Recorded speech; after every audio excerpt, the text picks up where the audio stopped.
Good morning! Ito na naman po ang Kasabot-Sari Pinay in Taiwan.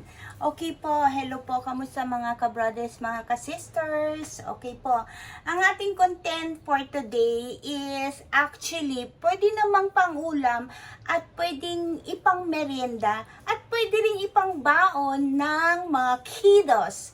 Okay po, so umpisan ko na po ang pagluluto, pagpe-prepare. Mainit na po ang ating kawali. So lagay na po natin ang ating bawang at sibuyas. Hindi ko pa pala na-slice. Okay, yung bawang. At saka sibuyas.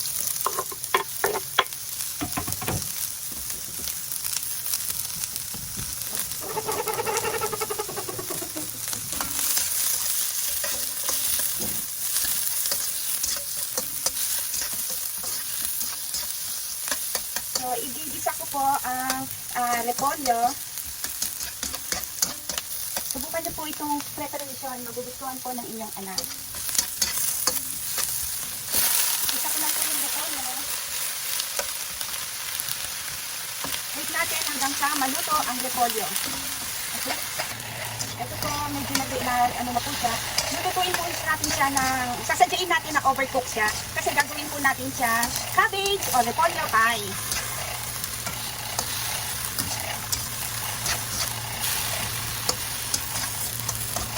Isama ko na po ang ating dinurog na repolyo. I-slice na repolyo. Hindi pa muna ako naglagay ng seasoning yan.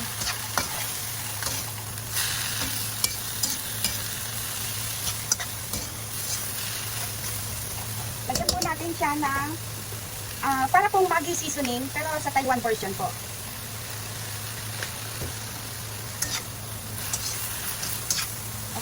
Lutuin po muna siya, i-ano po natin na ma-overcook yung repolyo kasi para masyadong malambot.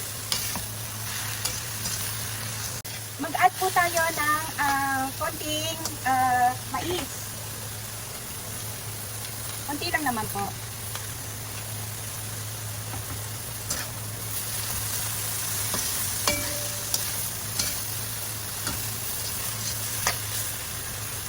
Ayan, okay na po siya. So, hintayin natin po siya lumamig.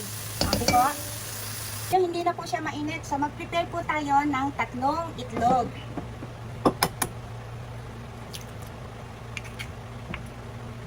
Pwede po kayong mag-adjust sa itlog kung talagang kulang.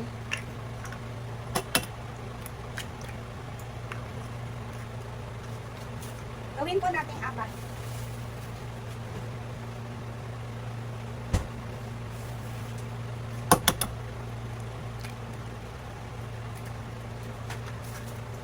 Lagyan na po natin ng kanyang asin. Okay lang. At yung pampalasa.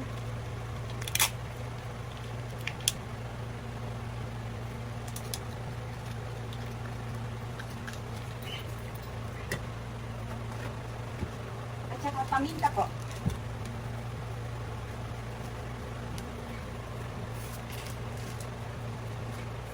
Haluin po natin.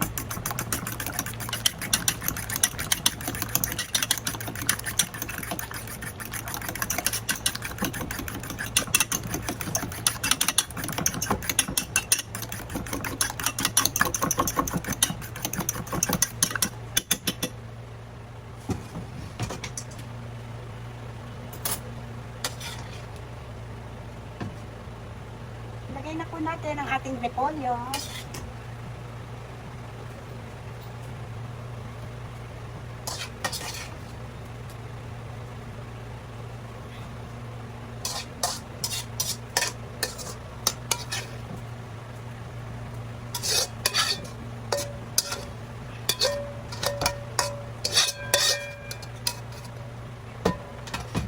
Ayun, panghaluin natin.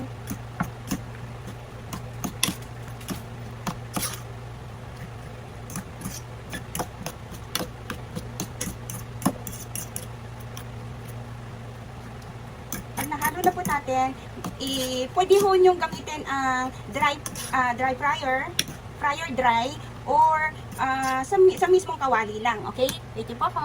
Okay, kumuha po ako ng isang air fry na paper. Then, lagyan po natin ng konting mantika. Olive oil po ang aking ginagamit.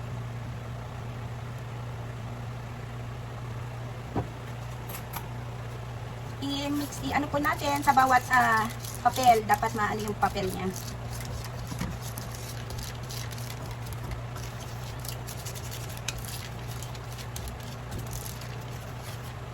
Okay. Dahil ilagay na po natin ang ating ginawang repolyo. Cabbage pie.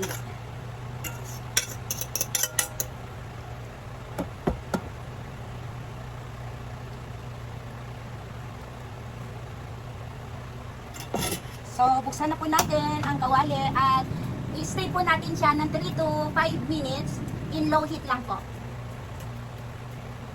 Takpan po muna natin siya.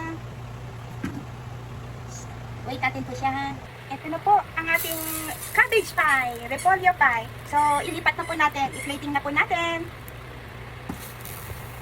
Ito na po ang ating cabbage pie.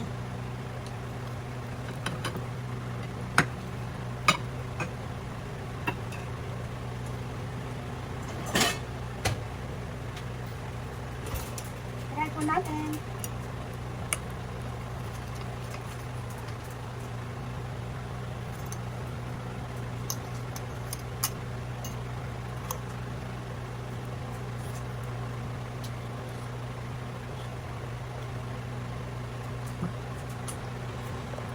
Ito na po, tikman po natin.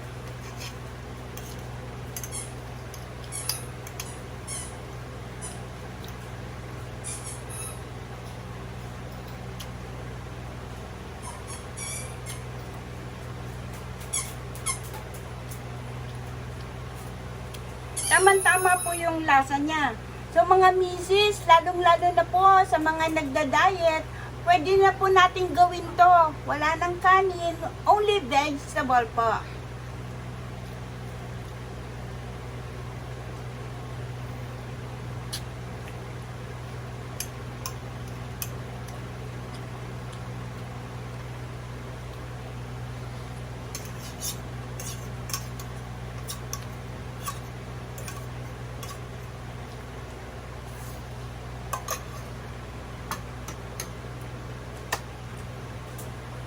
Mga ka-sister, mga ka-brothers, ito na po ang ating cabbage pie. So, pwedeng-pwede sa mga nagda-diet, mapalalaki, mapababae, at swak na swak pa rin po sa bulsa. Okay po, maraming salamat po sa mga nanood ng aking content for today. At sana po, wag po kayong magsasawa sa aking mga ginagawang pagluluto. Mga simpleng luto lang naman po na abot kaya ng ating bulsa.